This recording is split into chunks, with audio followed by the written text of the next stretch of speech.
ঈশান ভাই, আপনি আমাকে কখনো ভালোবাসেননি, তাই না? আমার জীবনে রুষা ছাড়া আর কোনো মেয়ে নেই।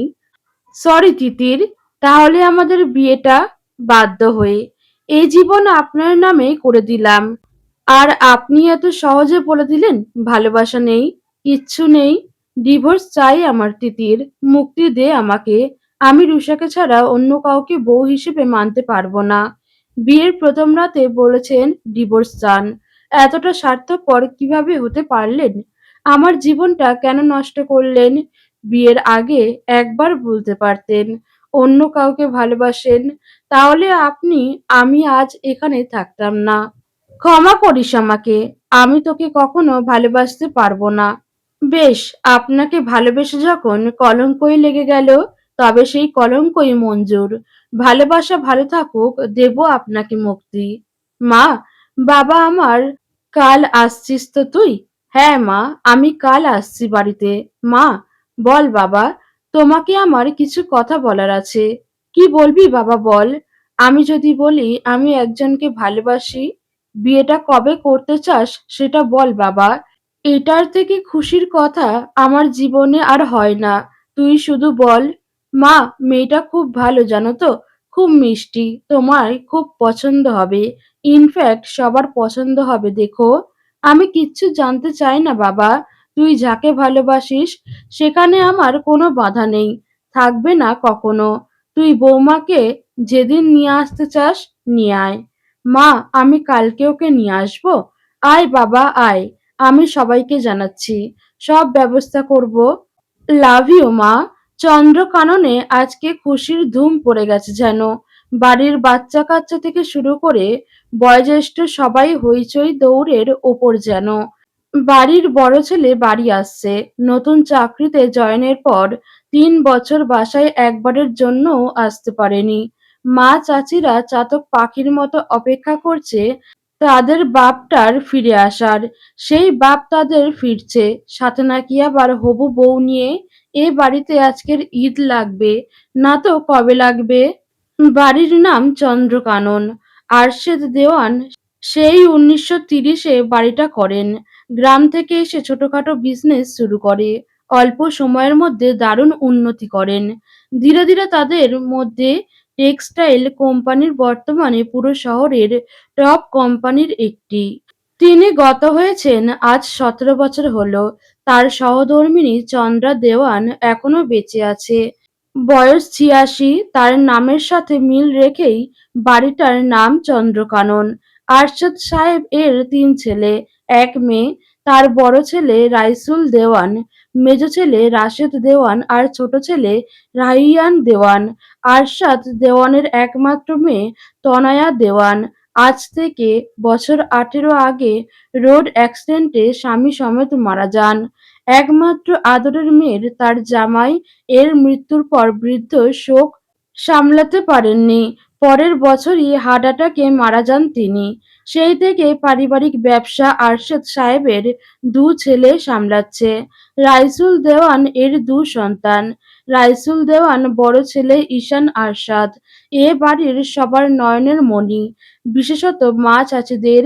সেই আজকের মূলত তার হবু বউ সমেত বাড়িতে আসবে। সবাই তার আসার আনন্দে আয়োজনে ব্যস্ত।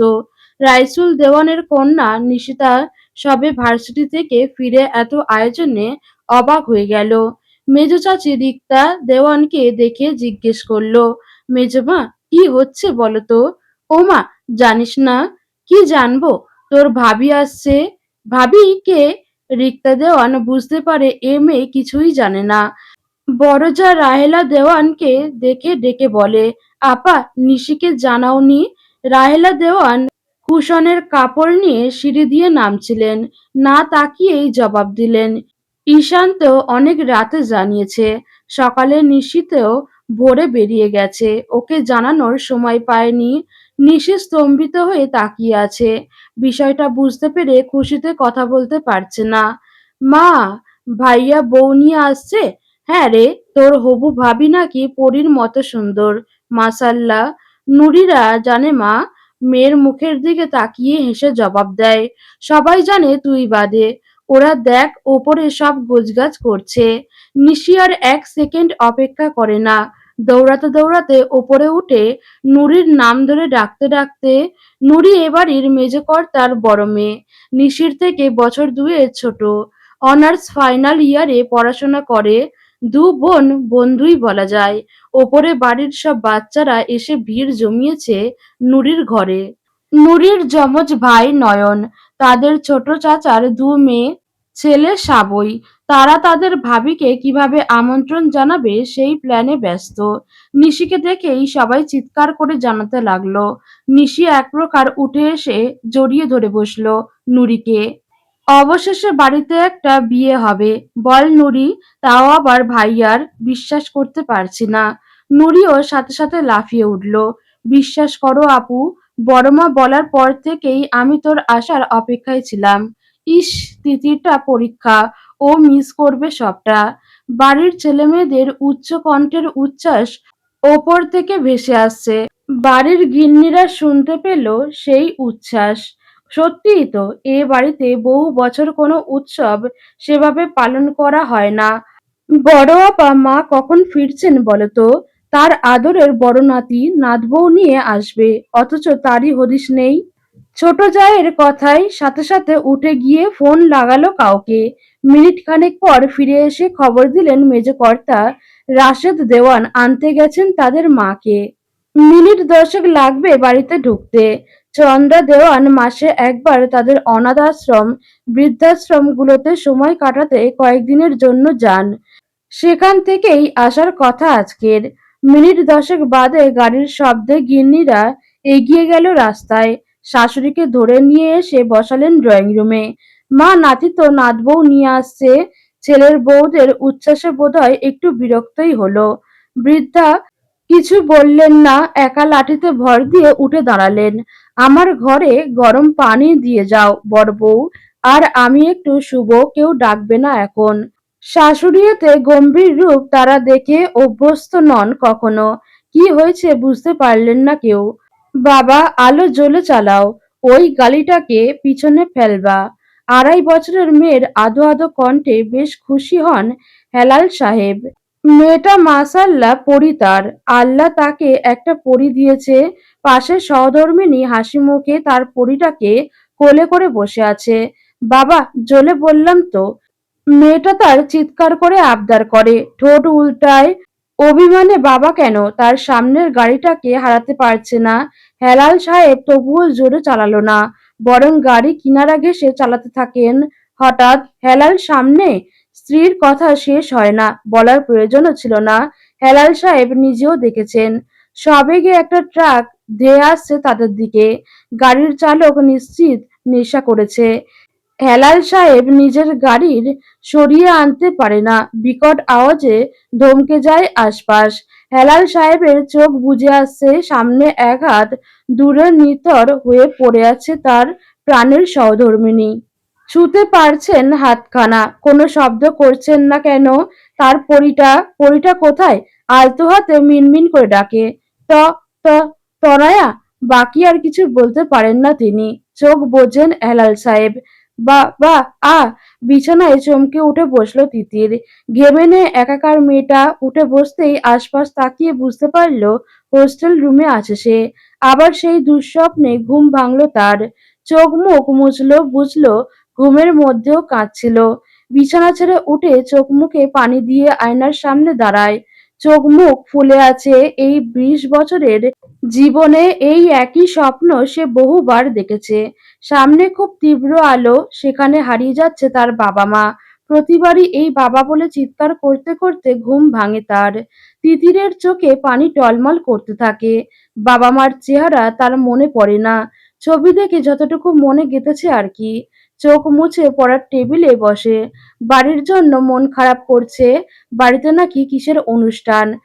মামারা, মামুনিরা, ভাই বোন সবাই ফোনের ওপর ফোন।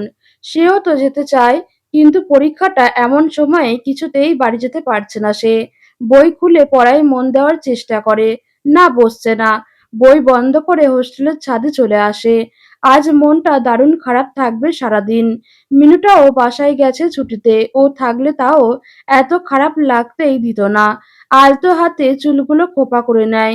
রেলিংয়ে হেলান দিয়ে দাঁড়ায়, ঠান্ডা বাতাস বইছে। কোমর ছোঁয়া সিল্কি চুল খুলে পিঠ ছড়িয়ে যায়। এক হাতে কান গুজে আকাশের দিকে তাকিয়ে থাকে। মেয়েটা কি জানে তাকে আজ কতটা স্নিগ্ধ লাগছে? সে কি জানে তার ওই এলো চুলগুলো যখন দমকা বাতাসে ওই চোখ মুখ ছেয়ে যায়, তখন একটু দূরেই একটা মানুষ এর ওই চুলগুলোকে কি পরিমাণ হিংসে করে। সে যখন চুলগুলো আলতো হাতে কানে গুজে দেয়, ওই পাশের মানুষটার কি নিদারুণ ইচ্ছে করে মেয়েটাকে ছুঁয়ে দিতে। এই যে সে নিশ্চয়ই ঘুমিয়ে নয়তো কেঁদে কেটে ছাদে এসেছে। ফর্সা সাদা ফুলও চোখ মুখ নিয়ে গাল ফুলিয়ে আকাশের দিকে তাকিয়ে আছে, অথচ আরেকটা মানুষের হৃদয় থমকে গেছে। এই তো মেয়েটার নাকের পাটা ফুলোচ্ছে, ঠোঁট তিরতির করে কাঁপছে, কেঁদে ফেলতে চাচ্ছে প্রায়। মানুষটার তো ইচ্ছে করছে আলতো হাতে চোখটা মুছিয়ে বুকের মধ্যে বন্দি করতে মেয়েটাকে। তিতির পিছন পাশ ফেরার আগেই মানুষটা আড়াল হয়। তিতির ওড়নাটা ভালোভাবে গায়ে জড়িয়ে নেমে আসে ছাদ থেকে। দিনের আলো নিভেছে অনেক আগেই। দেওয়ান বাড়ির আশেপাশে আজ প্রতিদিন এর থেকে বেশি আলো ঝলমল করছে। এই অসময়ে বাড়ির সব কর্তা ছেলেমেয়েরা আজ যার যার কর্মস্থল থেকে নিরে ফিরে এসেছে। বাড়ির গিন্নিরা সারাটা দিন নানা আয়োজনে ব্যস্ত ছিলেন। চন্দ্রকানন আজ বাড়ির বড় ছেলের আগমনের অপেক্ষায় পথ চেয়ে বসে। কারোর অপেক্ষা যেন ফুরাচ্ছেই না। ভাই বোনগুলো এতদিন পর বড় ভাই আসবে, সাথে তাদের নতুন হবু ভাবিকে সাথে নিয়ে হইচই করে বাড়ি মাথায় তুলেছে। কর্তারাও তাই কাজকর্মের ব্যস্ততাকে বুড়ো আঙুল দেখিয়ে বাসায় এসে বসে রয়েছেন। তিন ভাই মিলে শ্বশুর হওয়ার জন্য কেমন হতে হবে এই নিয়ে মশকরায় মেতেছেন। তবে এই অতি আনন্দের মাঝেও নেই শুধু দুইজন, চন্দ্রা দেওয়ান আর তিতির। তিতির হোস্টেল থেকে আসতে পারেনি, আর এদিকে চন্দ্রা দেওয়ান সকালে সেই যে এসেছে, ঘর থেকেও বের হননি তিনি। বয়স হওয়াতে তার ঘর নিচতলাতেই। তবে বরাবরই খাওয়ার টেবিলে সবার সাথে আহার করেন তিনি। এটা তার গোটা জীবনের নিয়ম। নড়চড় হতে দেখেনি কেউ সজ্ঞানে। তবে আজ তার ব্যতিক্রান্ত। সারাদিন খাবার বা কোনো প্রয়োজন সে একবারও ঘরের বাহিরে আসলেন না। আর না তো কেউ ঘরে গেলে ভালোমতো কথা বললেন। এ নিয়ে সবারই চিন্তায় আছে। তবে তিনি স্পষ্ট বলে দিয়েছেন তিনি সুস্থ আছেন, তার কিচ্ছু হয়নি। সামান্য বিষয় নিয়ে মাতামাতি না করে যা নিয়ে সবাই ব্যস্ত ছিলেন সেটাই মন দিতে। সবাই এক প্রকার অনিচ্ছা সত্ত্বেও আর ওনাকে ডাকাডাকি করেননি। আগামীকাল ইংরেজি পরীক্ষা। তিতির এই দুপুরের খাবার খেয়েই পড়ার টেবিলে বসেছে। টানা পড়ে এখন কোমর পিঠ ব্যথা করছে।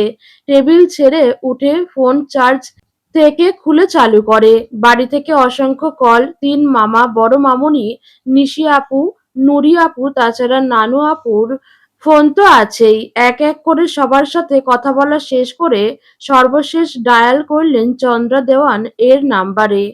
তার নানু আপু যে এত সহজে ফোন রাখবে না তা সে খুব ভালো করে জানে। কয়েকবার রিং হতেই ফোন রিসিভ হলো। ওপাশ থেকে দারুণ গম্ভীর গলা শুনে তিতির একটু হকচকিত হলো। স্বাভাবিক গলায় জিজ্ঞেস করলো, নানু আপু, কেমন আছো? আলহামদুলিল্লাহ নানু, কেমন আছো তুমি? আমি ভালো আছি নানু আপু। তোমার কি শরীরটা খারাপ? কণ্ঠ এমন শোনাচ্ছে কেন তোমার? চন্দ্রা দেওয়ান চুপ করে থাকে কিছুক্ষণ, দম নিয়ে বলে, আমার কিচ্ছু হয়নি নানু। তুমি বাসায় আসলে না আজকের? সবাই কতবার তোমাকে আসতে বললে, তুমি ছাড়া বাসায় কোনো কিছুই হয়? ভালো লাগে কারোর? তিতির এপাশ থেকে মুচকি হাসে। সে বোঝে তার নানু আপুর মন খারাপ এর কারণ। সে তো তার নয়নের মণি। শুধু তার নয়, গোটা দেওয়ান পরিবারের নয়নের মণি সে। মামারা, মামুনিরা, ভাই বোনেরা পাগলের মতো ভালোবাসে তাকে। বাবা মানেই এক সেকেন্ডের জন্য বুঝতে দেয় না কেউ। নানুকে আশ্বাস দিয়ে বলে, আমার আর 4টা পরীক্ষা বাদ আছে নানু আপু। শেষ হলেই আমি সেদিনই বাড়ি ফিরবো। তুমি আবার আমার ভাগের সব খেয়ে শেষ করে রেখো না।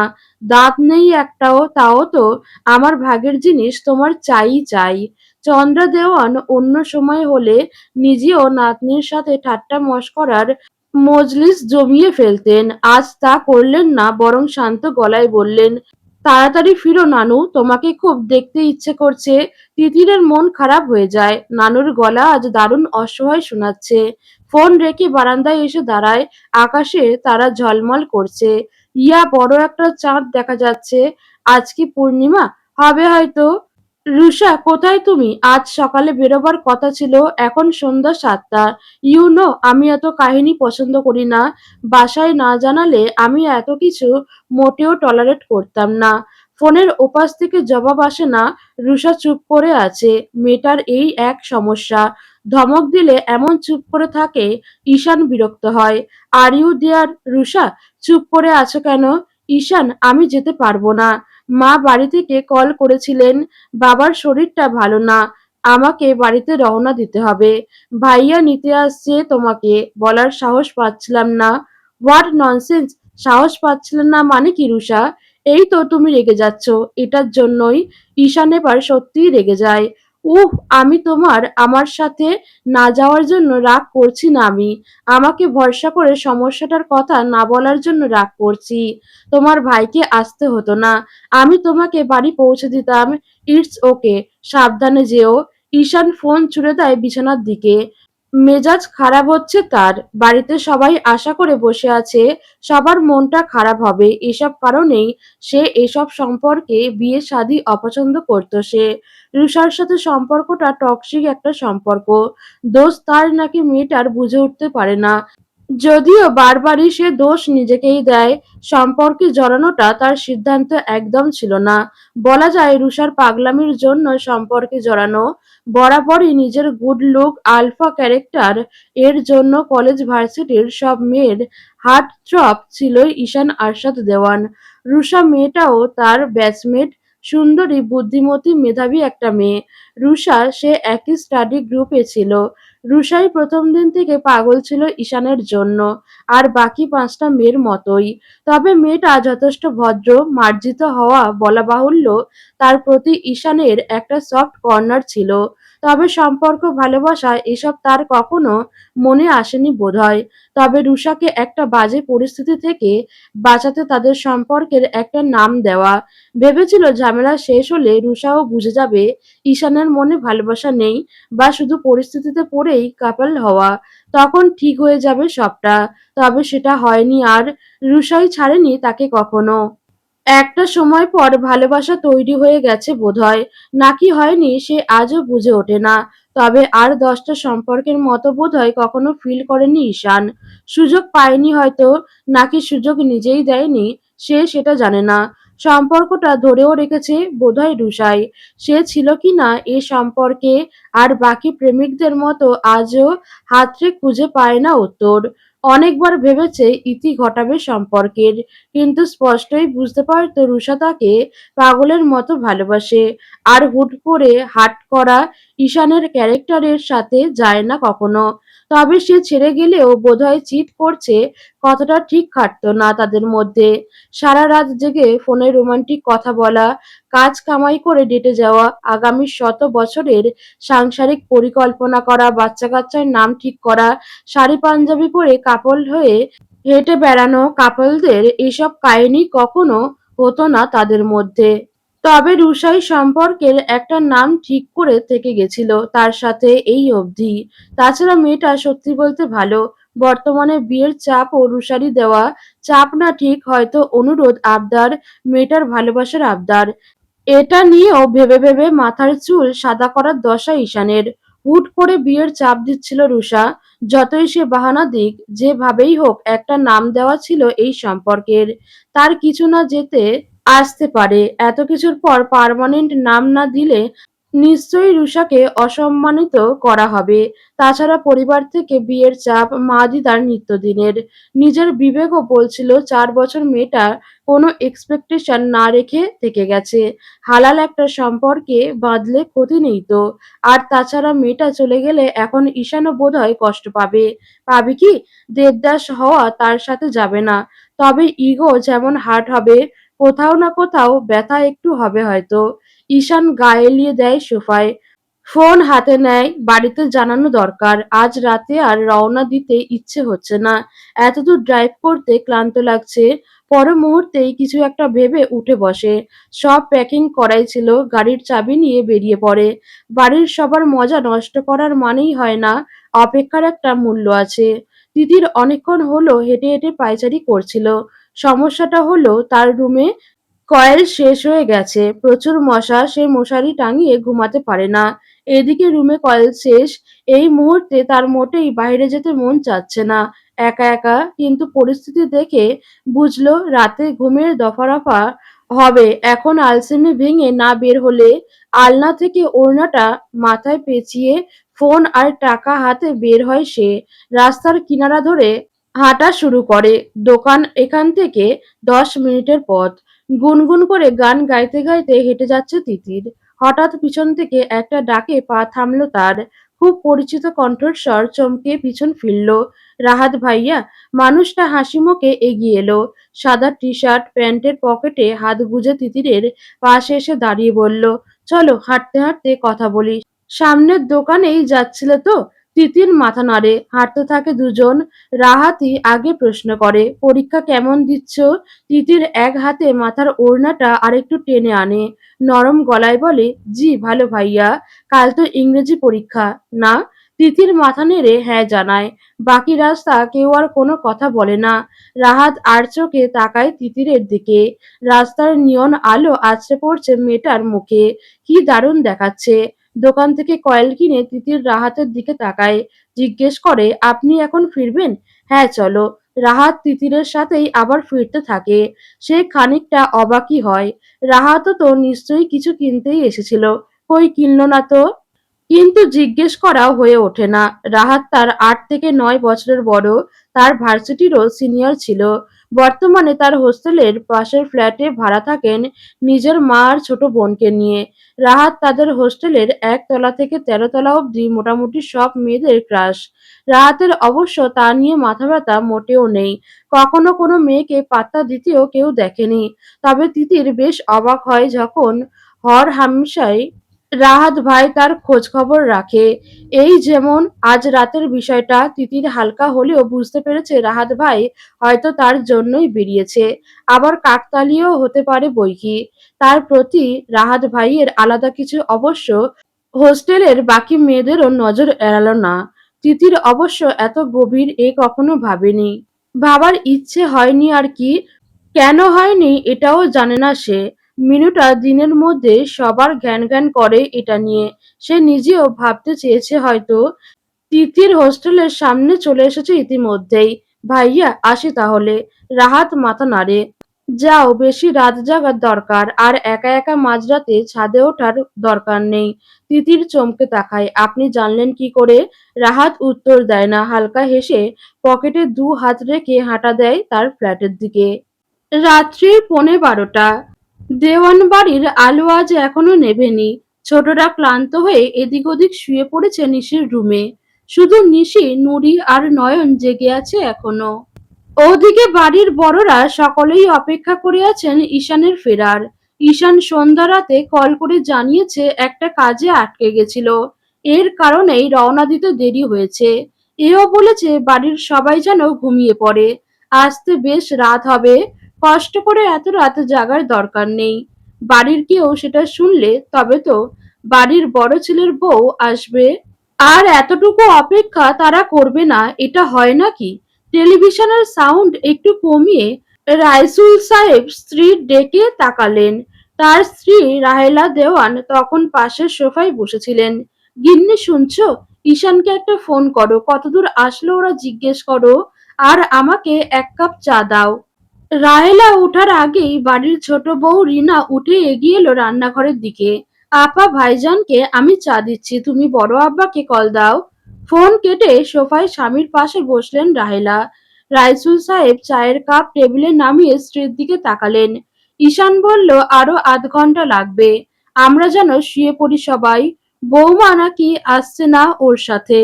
রাহেলা দেওয়ান এর কথা শুনে সবাই অবাক হয়ে তাকিয়ে রইল।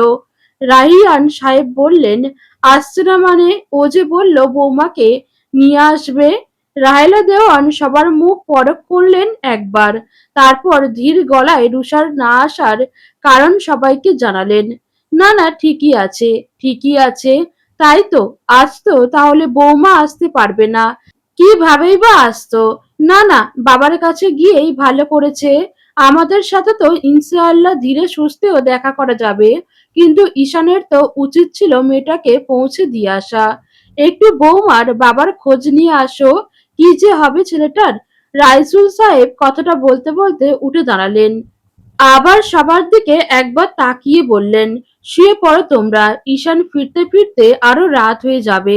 সকালে কথা বলে নিও, এখন তোমাদের জেগে থাকতে দেখলেই ও বরং রেগে যাবে। রাইসুল সাহেবের কথায় মাথা নাড়ল সকলে। যে যার যার মতো রুমে গেল সবার। রাহেলা দেওয়ান গেলেন না, উনি বসে রইলেন সোফায় টিভির দিকে তাকিয়ে। ছেলে আসতে দেরি হবে বলে সে গিয়ে ঘুমিয়ে পড়বেন, এটা তো হয় না। ঈশানের গাড়ি এসে দেওয়ান বাড়ির সামনে থামলো। রাত 2:30টায়। রাহেলা দেওয়ান এর চোখ একটু আগেই প্রায় লেগে এসেছিল। কলিং বেল বাজাতেই ছুটে এলেন খুলে দেওয়ার জন্য। দরজা খুলেই ছেলেকে জড়িয়ে ধরলেন। মা, তুমি এখনো ঘুমাওনি? রাহেলা বেগম চোখ মুছলেন। ছেলের মুখে হাত বুলিয়ে হাত ধরে টেনে ভিতরে নিয়ে এলেন। তুই আসবি বলেছিস, আর আমি পড়ে পড়ে ঘুমাবো, অপেক্ষা করব না? এটা কখনো হয়েছে? ঈশান জানতো এমনটাই হবে। আজ কতগুলো দিন পর মাকে দেখছে সে। কতদিন তোমার হাতের রান্না খায় না বলো তো মা? খেতে দাও আগে, বাকি কথা পরে হবে। তুই হাত মুখ ধুয়ে নে, তোর রুমে গোছানো আছে। যা রুমে যা, আমি খাবার গরম করছি। ওপরে নিয়ে আসবো খাবার? ঈশান মাথা নেড়ে না করে মাকে। উহু, আমি আসছি নিচে। রাহেলা দেওয়ান রান্নাঘরের দিকে গেলে ঈশান নিজের রুমে চলে আসে। প্রায় 2 বছর বাড়িতে আসা হয় না। রুমে ঢুকেই মুচকি হাসলো সে। বরাবরের মতো তার রুম গোছানো, যেমনটা সে রেখে গিয়েছিল। সে না থাকলেও তার মা যে সবসময় তার রুম গুছিয়ে রাখবে তা সে ভালো মতো জানে। তিতির গভীর ঘুমে মগ্ন, তবে কিছু একটা স্বপ্ন দেখে বারবার কেঁপে উঠছে। জানালা খোলা, বাইরের বাতাসে পর্দা উঠছে এলোমেলো ভাবে। সাথে খুলে রাখা চুলগুলো মুখে ওপরে এসে পড়ছে বারবার।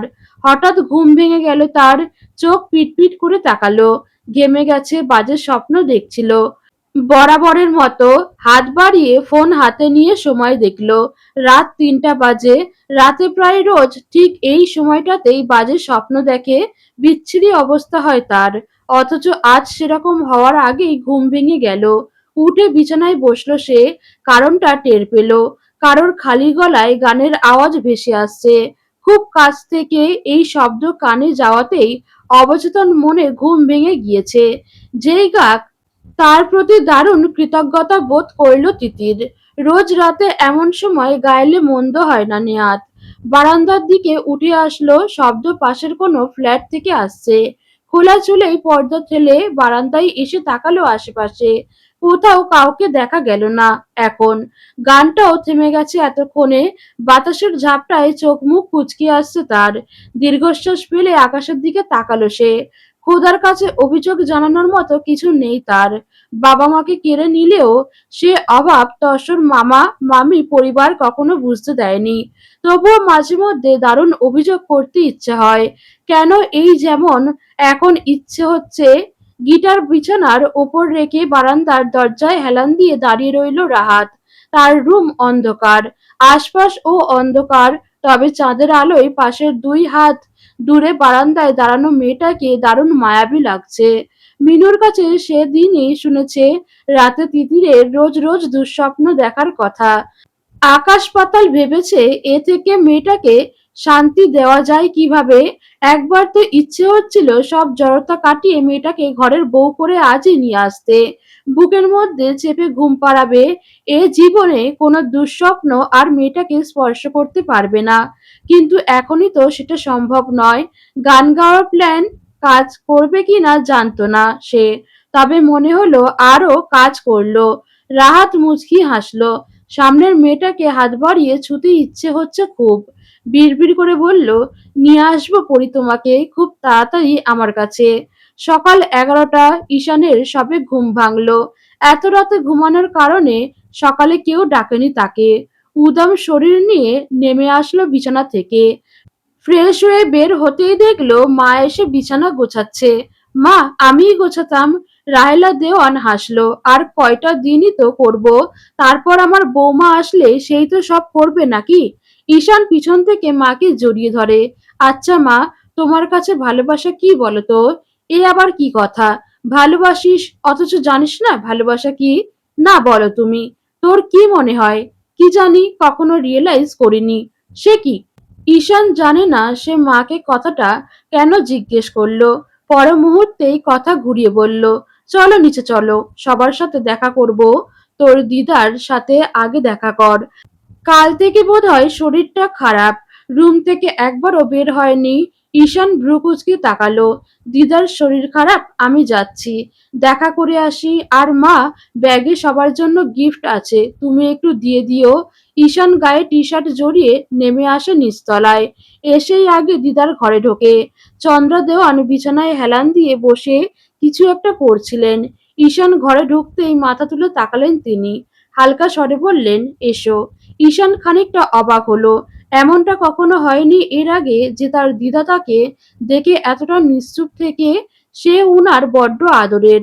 ঈশানকে দেখলেই চন্দ্রা দেওয়ান বাড়ি মাথায় তোলেন।